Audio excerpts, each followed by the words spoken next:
আগের লেসনে আমরা দেখেছি বিভিন্ন আইন, যে আইনগুলো আমাদের ভারতের সংবিধানের ভিত্তি গড়ে তুলতে সাহায্য করেছিল। আজকে আমরা আলোচনা করব কনস্টিটিউয়েন্ট অ্যাসেম্বলি বা গণপরিষদ নিয়ে। এই গণপরিষদের ব্যাপারে আগের লেসনেও আমরা একটু পড়েছি যে ইন্ডিয়ান ইন্ডিপেন্ডেন্স অ্যাক্ট, ভারত যখন স্বাধীন হলো তখন তার যে সংবিধান তৈরির দায়িত্ব, সেই দায়িত্ব পেয়েছিল ভারতের গণপরিষদ বা কনস্টিটিউয়েন্ট অ্যাসেম্বলি। সেই কনস্টিটিউয়েন্ট অ্যাসেম্বলির ফরমেশন কিভাবে ফর্ম করলো, কিভাবে তারা ফাংশন করলো এবং ফাইনালি কনস্টিটিউশনটা কিভাবে তৈরি হয়ে ইমপ্লিমেন্টেড হলো, সেই বিষয়ে আমরা আজকে একটু আলোচনা করব।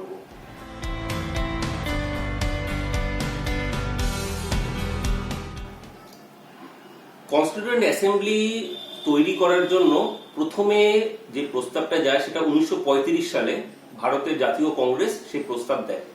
পণ্ডিত জওহরলাল নেহরু নিজে বলেছিলেন যে ভারতের সংবিধান তৈরির জন্য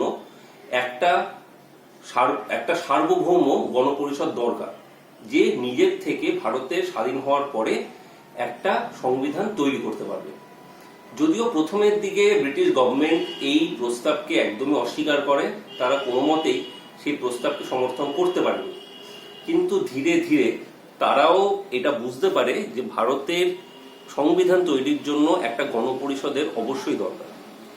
সেই জন্য 1940 সালে অগাস্ট অফার, যেটা আমরা ইতিহাসেও পড়েছি অগাস্ট অফার, তার মাধ্যমে একটা গণপরিষদ তৈরির প্রস্তাবকে গৃহীত করা হয়। যদিও তারপরে খুব বেশি প্রভাব পাওয়া যায়নি ব্রিটিশ গভর্নমেন্টের অ্যাক্টিভিটিতে। 1942 সালে ক্রিপস মিশন আসে স্যার স্ট্যাফোর্ড ক্রিপসের নেতৃত্বাধীনে। সেই ক্রিপস মিশনে একটা গণপরিষদ তৈরির ব্যাপারে কিছুটা চেষ্টা করা হয়। যদিও ক্রিপস মিশনের বিভিন্ন প্রস্তাব বা বিভিন্ন যে কার্যাবলী ছিল সেগুলিকে ইন্ডিয়ান ন্যাশনাল কংগ্রেস এবং মুসলিম লীগ দুজনেই অস্বীকার করে। স্বয়ং মহাত্মা গান্ধী এই ক্রিপস মিশনকে বলেছিলেন পোস্ট ডেটেড চেক। তার ফলে ক্রিপস মিশন কিন্তু সম্পূর্ণরূপে ব্যর্থ হয়। ভারতের এই গণপরিষদ তৈরির জন্য সর্বপ্রথম যেই সংস্থাটি এগিয়ে এসেছিল বা যে সংস্থাটির জন্য আজকে গণপরিষদ তৈরি হয়েছে, সেই সংস্থাটি হলো ক্যাবিনেট মিশন, যেটা 1946 সালে ভারতে আসে। তো আমরা একবার দেখে নিই ক্যাবিনেট মিশনের কারা কারা সদস্য ছিলেন এবং চেয়ারম্যানকে।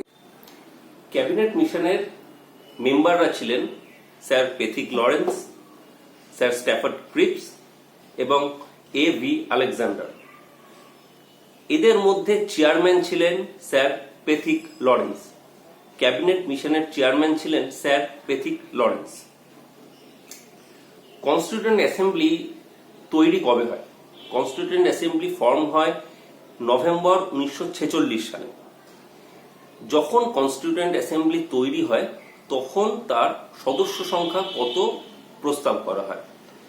তখন যখন গণপরিষদ তৈরি হয় তখন তার সদস্য সংখ্যা প্রস্তাবিত থাকে 389, যার মধ্যে বিভিন্ন ভাগ ছিল। ব্রিটিশ ইন্ডিয়ার যে প্রভিন্সগুলো ছিল সেখান থেকে সদস্য সংখ্যা প্রস্তাব করা হয় 296, এবং প্রিন্সলি স্টেট মানে যেটা রাজা শাসিত অঞ্চল যেগুলো ছিল, যেমন কাশ্মীর, আমাদের হায়দ্রাবাদ, সেই সমস্ত অঞ্চলগুলি থেকে 93টি সদস্য সংখ্যা প্রস্তাব করা হয়। এই প্রথম ডাইরেক্টলি ইলেকশনের মাধ্যমে যদিও গণপরিষদ তৈরি হয়নি, ইনডাইরেক্টলি ইলেকশনের মাধ্যমে গণপরিষদ তৈরি হয়, কিন্তু তাও বিভিন্ন সমাজের বিভিন্ন সেগমেন্টের যারা রয়েছেন, ডিপ্রেসড ক্লাস, হিন্দু, মুসলিম, বিভিন্ন কমিউনিটির কিন্তু রিপ্রেজেন্টেশন এই গণপরিষদে ছিল। প্রথম গণপরিষদে ভারতের জাতীয় কংগ্রেস 208খানা সিট জয়লাভ করে এবং মুসলিম লীগ 73টা সিটে জয়লাভ করে। যদিও প্রিন্সলি স্টেট মানে যে 93টা সিট প্রিন্সলি স্টেটের জন্য অ্যালোটেড ছিল, তারা কিন্তু প্রথমের দিকেই গণপরিষদে যোগ দিতে আগ্রহী ছিল। সেই জন্য প্রথমে এই 93টা সিট কিন্তু ভ্যাকেন্টি ছিল। এরপরে আমরা আসি গণপরিষদের মিটিং এর ব্যাপারে। গণপরিষদ বেশ কিছু মিটিং এবং তাদের আলোচনার মাধ্যমে ভারতের সংবিধানকে ফাইনালাইজ করে। তো প্রথম মিটিং কবে হয়েছিল? ভারতের গণপরিষদের প্রথম মিটিং অনুষ্ঠিত হয় ডিসেম্বর 1946-এ। এই মিটিংটা মুসলিম লীগ বয়কট করে। সেই জন্য যথারীতি সদস্য সংখ্যা কিন্তু যতজন অ্যালোটেড ছিল তার থেকে বেশ কিছু কম থাকে। প্রথম মিটিংয়ে, ভারতীয় গণপরিষদের প্রথম মিটিংয়ে সদস্য সংখ্যা উপস্থিত ছিলেন 211 জন। এবার আমরা আসি যে মিটিং যখন চলে তখন তার বিভিন্ন প্রসিডিং থাকে, আর মিটিংয়ের মধ্যে কি হয়, প্রেসিডেন্ট। ভারতের গণপরিষদ যখন তৈরি হয় তখন কোনো পার্মানেন্ট কোনো প্রেসিডেন্ট কিন্তু তখন নির্বাচিত হননি। সেই জন্য প্রথম মিটিংয়ে টেম্পোরারি প্রেসিডেন্ট হিসাবে নিয়োগ করা হয় ডক্টর সচ্চিদানন্দ সিনহাকে, তাকে মনোনীত করা হয় প্রেসিডেন্ট হিসাবে। প্রথম মিটিংয়ের পর ভারতের গণপরিষদের ফার্স্ট পার্মানেন্ট প্রেসিডেন্ট হিসাবে মনোনীত হন ডক্টর রাজেন্দ্র প্রসাদ। আমরা জানি পরবর্তীকালে ডক্টর রাজেন্দ্র প্রসাদ ভারতের প্রথম প্রেসিডেন্টও ছিলেন, এবং দুটো ভাইস প্রেসিডেন্টের পদও রাখা হয়। এই দুজন ভাইস প্রেসিডেন্ট কারা কারা ছিলেন? এই দুজন ভাইস প্রেসিডেন্ট ছিলেন H.C. মুখার্জি এবং V.T. কৃষ্ণমাচারী। আরেকটা খুব গুরুত্বপূর্ণ বিষয়, যখন গণপরিষদ প্রথমের দিকে তৈরি হয়, জওহরলাল নেহেরু গণপরিষদের যে পরিকাঠামো, গণপরিষদ যেভাবে সংবিধান তৈরি করবে, তার ফান্ডামেন্টাল যে অবজেক্টিভ, সেটার জন্য একটা রেজলিউশন করেছিলেন। এই রেজলিউশনটাকে বলা হয় objective resolution of constituent assembly. এই অবজেক্টিভ রেজলিউশন একটি ডেটে গৃহীত হয়। সেই তারিখটা কবে? সেই তারিখটা হচ্ছে 13ই ডিসেম্বর 1946। 13ই ডিসেম্বর 1946-এ objective resolution of constituent assembly গৃহীত হয়। এরপরে আমরা আগের লেসনে দেখিয়েছিলাম যে ইন্ডিয়ান ইন্ডিপেন্ডেন্স অ্যাক্ট 1947 আসার পরে বিভিন্ন রকমের চেঞ্জ কিন্তু আসে। সেটা ভারতের গণপরিষদে সেই চেঞ্জটা পরিলক্ষিত হয়। কি কি চেঞ্জ আসে?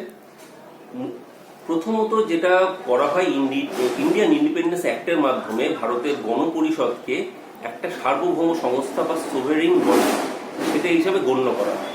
তার মানে, এর মানে ভারতের যে গণপরিষদ আছে সেটা কোনো রকমের বহিঃশক্তির অনুমোদন ছাড়া বা বহিঃশক্তির সাহায্য ছাড়াই নিজেদের সংবিধানকে সম্পূর্ণরূপে নিজেরাই প্রস্তুত করতে পারবে, সেই স্বাধীনতা ভারতের গণপরিষদকে দেওয়া হয়।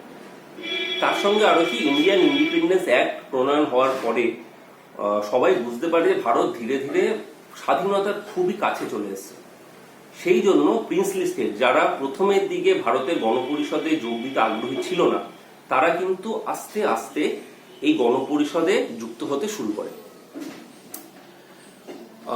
ভারতের স্বাধীনতা যখন কাছে চলে আসে, স্বাধীনতার পরে গুরুত্বপূর্ণ যে ঘটনাটা ঘটে সেটা হয় যে মুসলিম লীগ কনস্টিটিউয়েন্ট অ্যাসেম্বলি থেকে সম্পূর্ণরূপে নিজেদেরকে উইথড্র করে নেয়। তার ফলে কি হয়, ভারতের গণপরিষদের যে সদস্য সংখ্যা সেটা কিন্তু পার্মানেন্টলি কমে আসে। মুসলিম লীগ উইথড্র করে নেওয়ার পর ভারতের গণপরিষদের সদস্য সংখ্যা দাঁড়ায় 299, যার মধ্যে 229টা থাকে ব্রিটিশ প্রভিন্স এবং 70টা থাকে প্রিন্সলি স্টেট। এরপরে আমরা আসি বিভিন্ন কমিটি। গণপরিষদের প্রপার ফাংশনিং এর জন্য বিভিন্ন প্রকার কমিটি তৈরি করা হয়। এই কমিটিগুলো ফাংশন বিভিন্ন রকমের ছিল। এক একটা কমিটি এক একজন চেয়ারম্যানের আন্ডারে ছিল এবং তার কার্যকলাপও আলাদা আলাদা ছিল। তো আমরা কিছু গুরুত্বপূর্ণ কমিটির ওপর একটু চোখ বুলিয়ে নেব। প্রথমে আসে খুব গুরুত্বপূর্ণ কমিটি, ইউনিয়ন কনস্টিটিউশন কমিটি এবং ইউনিয়ন পাওয়ার কমিটি। ইউনিয়ন পাওয়ার কমিটি এবং ইউনিয়ন কনস্টিটিউশন কমিটি, এই দুটো কমিটিরই চেয়ারম্যান ছিলেন পণ্ডিত জওহরলাল নেহেরু। তার সাথে আরেকটি কমিটি ছিল স্টেটস কমিটি। এই স্টেটস কমিটিটা কি ছিল? এই স্টেট কমিটি ছিল ভারত যখন স্বাধীন হয় তখন বিভিন্ন রকম স্টেটের সাথে নেগোসিয়েশন, তাদের বাইফার্কেশন, এইগুলো নিয়ে প্রচুর স্টেটের সাথে নেগোসিয়েশন করতে হয়। সেই নেগোসিয়েশনের জন্য এই ইউনিয়ন স্টেটস কমিটি তৈরি হয়। এই স্টেটস কমিটির চেয়ারম্যান ছিলেন পণ্ডিত জওহরলাল নেহেরু। এরপরে আমরা আসি আরেকটা কমিটি, গুরুত্বপূর্ণ কমিটি, সেটা হচ্ছে প্রভিন্সিয়াল কনস্টিটিউশন কমিটি। এই প্রভিন্সিয়াল কনস্টিটিউশন কমিটির চেয়ারম্যান ছিলেন সর্দার বল্লভভাই প্যাটেল। এরপরে আরো দুটো committee, rules of procedure committee এবং steering committee. Rules of procedure committee এবং স্টিয়ারিং কমিটি, এই দুটো কমিটির চেয়ারম্যান ছিলেন ডক্টর রাজেন্দ্র প্রসাদ। এরপরে আসি advisory committee on fundamental rights and tribal affairs and minority affairs. এই কমিটির যে অ্যাডভাইজারি কমিটি, এই কমিটির চেয়ারম্যান ছিলেন সর্দার বল্লভভাই প্যাটেল। এই কমিটির আন্ডারে আরো 5টা সাব কমিটি ছিল, সে ব্যাপারে আমরা পরে আরো আলোচনা করব। এরপরে সব থেকে যেটা গুরুত্বপূর্ণ কমিটি ভারতের কনস্টিটিউশনের, সেটা অনেকেই হয়তো আমরা নাম শুনেছি, ড্রাফটিং কমিটি। যেই কমিটি সম্পূর্ণরূপে ডাইরেক্টলি যুক্ত ছিল আমাদের কনস্টিটিউশন তৈরির সঙ্গে। এই কনস্টিটিউশন তৈরির জন্য যে ড্রাফটিং কমিটি নিয়োগ করা হয়, তার চেয়ারম্যান, তার নাম আমরা সবাই জানি, বাবা সাহেব আম্বেদকর। বাবা সাহেব আম্বেদকর যেই কমিটির চেয়ারম্যান ছিলেন, সেই কমিটির নাম ছিল ড্রাফটিং কমিটি। এটা কিন্তু খুব গুরুত্বপূর্ণ একটা প্রশ্ন, যেটা ডব্লিউবিসিএস এ অনেকবার এসছে এবং খুব ভালো করে তোমরা এটা মনে রাখবে। এবার আমরা ড্রাফটিং কমিটির উপরে একটু চোখ বুলিয়ে নেব। ড্রাফটিং কমিটি 7 জন সদস্যের একটা কমিটি ছিল, যার চেয়ারম্যান আমি বললাম কে ছিলেন, ডক্টর বাবা সাহেব আম্বেদকর। ডক্টর বি আর আম্বেদকর ছাড়া আরো 6 জন সদস্য এই কমিটিতে ছিলেন। তারা কে কে? তারা ছিলেন, একটু নোট ডাউন করে নাও, Alladi Krishnaswami Ayyar, N Gopalaswami Ayyar, doctor K M Munshi, N Madhava Rao, T T Krishnamachari এবং সৈয়দ মোহাম্মদ সাদুল্লাহ। এই 7 জন ড্রাফটিং কমিটির সদস্য ছিলেন। এবং আমরা সবাই জানি যে ড্রাফটিং কমিটি কি কাজটা করেছিল, যে কনস্টিটিউশনের যে ড্রাফট সেটাকে প্রিপেয়ার করেছিল এই ড্রাফটিং কমিটি, যার নেতৃত্বে ছিলেন ডক্টর বি আর আম্বেদকর। এই ড্রাফটিং কমিটি বিভিন্ন কনস্টিটিউয়েন্ট অ্যাসেম্বলি যেটা করে, যে কনস্টিটিউয়েন্ট অ্যাসেম্বলি 11টা সেশন হয়, সেই 11টা সেশনের মাধ্যমে এই কনস্টিটিউশনকে ফাইনালাইজ করে। এবং কনস্টিটিউশনের যে ড্রাফট, সেই ড্রাফট আমরা জানি যে একবারে তো কখনো প্রিপেয়ার হয় না, ধাপে ধাপে প্রিপেয়ার হয়। তো 3টে রিডিং, কনস্টিটিউশনের 3টে রিডিং করা হয়েছিল, ড্রাফট রিডিং। সেই 3টে ড্রাফট রিডিং করা হয়, তারপরে গিয়ে কনস্টিটিউশনটা ফাইনালাইজ হয়। টোটাল যে সময় লেগেছিল কনস্টিটিউয়েন্ট অ্যাসেম্বলি কনস্টিটিউশনটা প্রিপেয়ার করতে, মানে কনস্টিটিউয়েন্ট অ্যাসেম্বলি ফরমেশন থেকে কনস্টিটিউশনটা গৃহীত হতো, সেই টোটাল সময়টা লেগেছিল 2 বছর 11 মাস এবং 18 দিন। তখনকার বাজেট অনুযায়ী এই কনস্টিটিউশনের তৈরির যে প্রসিজিওর, সেই প্রসিজিওর তৈরি করতে খরচ হয়েছিল প্রায় 64 লক্ষ ভারতীয় মুদ্রা, যেটা এখনকার দিনে কতটা অ্যামাউন্ট সেটা হয়তো আমরা চিন্তা করতে পারবো না। 1947-48 সালে যেখানে 64 লক্ষ টাকা খরচ হয়েছিল। এবার আমরা আসি যে ভারতের সংবিধান কবে গৃহীত হয়। ভারতের সংবিধান গৃহীত হয় 26শে নভেম্বর 1949। গৃহীত যেদিন হয়েছিল সেদিন কনস্টিটিউয়েন্ট অ্যাসেম্বলির কতজন সদস্য প্রেজেন্ট ছিলেন, এটা একটা গুরুত্বপূর্ণ প্রশ্ন। যেদিন গৃহীত হয় সেদিন কনস্টিটিউয়েন্ট অ্যাসেম্বলির প্রেজেন্ট ছিলেন 284 জন সদস্য। কনস্টিটিউয়েন্ট অ্যাসেম্বলি মেম্বার সংখ্যা কতজন ছিলেন? 299 জন। তার মধ্যে 284 জন সেদিন প্রেজেন্ট ছিলেন। এটা অন্যভাবে অনেক সময় প্রশ্নটা পাওয়া যায় যে ভারতের কনস্টিটিউশন যখন তৈরি হয়েছিল, ফাইনাল যে ড্রাফট হয়েছিল, যেটা গৃহীত ড্রাফট, তার মধ্যে কতজন সদস্যের স্বাক্ষর ছিল। এর উত্তর কিন্তু হবে 284, কারণ 284 জন সেদিন উপস্থিত ছিলেন। এবার আমরা আসি, ভারতের সংবিধান যখন তৈরি হয়েছিল তখন আমরা জানি সংবিধান কি কি থাকে। সংবিধানে একটা প্রিয়াম্বল থাকে, পার্ট থাকে, আর্টিকেল থাকে, শিডিউল থাকে, বিভিন্ন বিভিন্ন এই অংশগুলো নিয়ে সংবিধান তৈরি হয়।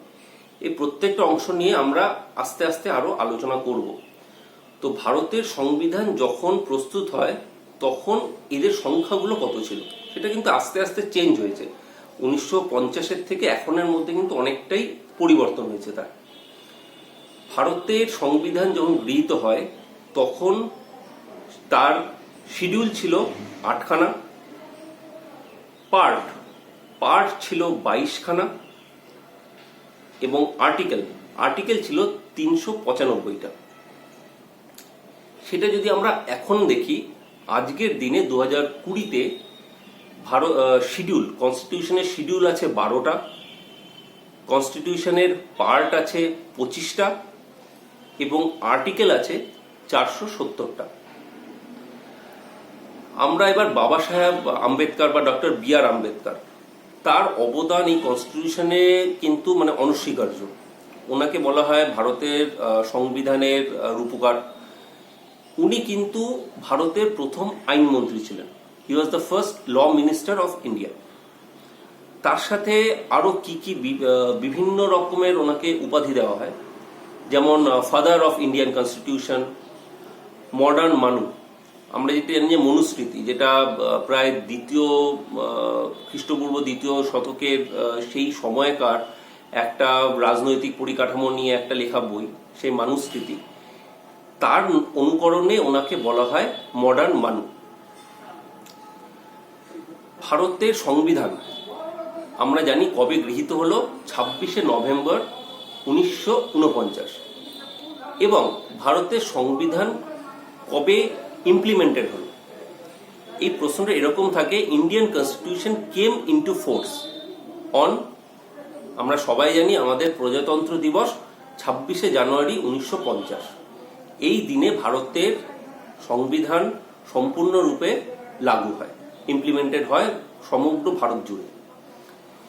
এবার আমরা আসি 26শে জানুয়ারি 1950, এই দিনটাতেই কেন ভারতের সংবিধানকে লাগু করা হয়? এটা কি খালি একটা দিনই ছিল নাকি কোনো একটি বিশেষ দিন ছিল যে দিনটাকে স্মরণীয় করে রাখা হয়েছে? এইটার জন্য আমাদের একটু পিছনে চলে যেতে হবে 1929 সাল। আমরা ইতিহাসে দেখেছি ভারতীয় কংগ্রেসের যে বিভিন্ন সেশন ছিল, সেই সেশনের 1929 সালের সেশনটা কিন্তু খুব গুরুত্বপূর্ণ ছিল। সেইখানে লাহোর কংগ্রেসে ভারতীয় জাতীয় কংগ্রেস পূর্ণ স্বরাজ, সেই পূর্ণ স্বরাজের জন্য কিন্তু রেজলিউশন পাশ করে। এবং 1930 সালের 26শে জানুয়ারি তারা স্বাধীনতা দিবস হিসাবে প্রথম সেলিব্রেট করা হয় এবং ভারতের পতাকা উত্তোলন করা হয় সেই পূর্ণ স্বরাজের রেজলিউশন নিয়ে। কিন্তু তারপরে ভারতের স্বাধীনতা সেই 1930 সালের পর থেকে কিন্তু 26শে জানুয়ারি এই দিনটার কিন্তু আমরা খুব বেশি আর উপলক্ষ দেখতে পাচ্ছি না। তার ফলে কি হয়, এই 26শে জানুয়ারি দিনটা কিন্তু একটু মনে হয় যে ইতিহাসের পাতায় কোথাও হারিয়ে যাচ্ছে। কিন্তু এই দিনটা তখনকার দিনের যারা নেতৃবৃন্দ ছিলেন তাদের কাছে খুব গুরুত্বপূর্ণ একটা দিন, কারণ এই দিন ভারতের প্রথম পতাকা উত্তোলন এবং পূর্ণ স্বরাজ এই রেজলিউশনটা সম্পূর্ণরূপে ইমপ্লিমেন্টেড হয়েছিল। এই দিনটাকে স্মরণীয় করে রাখার জন্যই কিন্তু 26শে জানুয়ারি 1950 এই দিনটিকে বাছা হয় যে এই দিন সমগ্র ভারতের কনস্টিটিউশন ইমপ্লিমেন্টেড হবে। এইটা কিন্তু খুব গুরুত্বপূর্ণ একটা জিনিস এই দিনটা। এবার কিছু আমরা তথ্য জেনে নিচ্ছি। ভারতের কনস্টিটিউশন অ্যাসেম্বলি, সেই ভারতের কনস্টিটিউশন অ্যাসেম্বলির একটা সিল ছিল বা সিম্বল। সেই সিল হিসাবে যেটা গ্রহণ করা হয় সেটি ছিল একটি হাতি, একটা এলিফ্যান্ট সিলকে ভারতের কনস্টিটিউয়েন্ট অ্যাসেম্বলির সিল হিসাবে গ্রহণ করা হয়।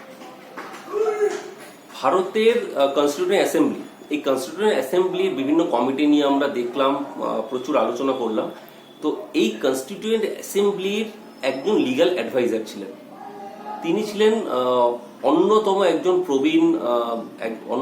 প্রবীণ নেতা। তার নাম ছিল বি.এন. রাও। বি.এন. রাও ভারতের কনস্টিটিউয়েন্ট অ্যাসেম্বলির অ্যাডভাইজার ছিলেন। ভারতের এই সংবিধান, যেটা এত দিন ধরে প্রায় 3 বছর লেগে গেল ভারতের সংবিধানকে একটা সম্পূর্ণ রূপ দিতে, তার মধ্যে এখনো পর্যন্ত হয়তো অনেক চেঞ্জ চলছে, অনেক কিছুই চেঞ্জ হচ্ছে। ভারতের এই সংবিধান কিন্তু the largest written constitution of the world. সমগ্র বিশ্বের সব থেকে বড় লিখিত সংবিধান কিন্তু এই আমাদের ভারতবর্ষের সংবিধান। তারপরে কি আমরা দেখতে পারি, সেকেন্ড লার্জেস্ট যদি বলা হয় রিটেন কনস্টিটিউশন, তাহলে সেটা আসছে যুগোস্লোভিয়া। যুগোস্লোভিয়া কনস্টিটিউশন কিন্তু সেকেন্ড লার্জেস্ট রিটেন কনস্টিটিউশন। আজকে তাহলে এই পর্যন্তই। এর পরের লেসনে আমরা কনস্টিটিউশন অ্যাসেম্বলির কিছু প্রশ্নোত্তর নিয়ে আলোচনা করব, আর তার সাথে কনস্টিটিউশনের আরো যে বিভিন্ন ধাপ রয়েছে সেই ধাপগুলো আমরা চোখ বুলিয়ে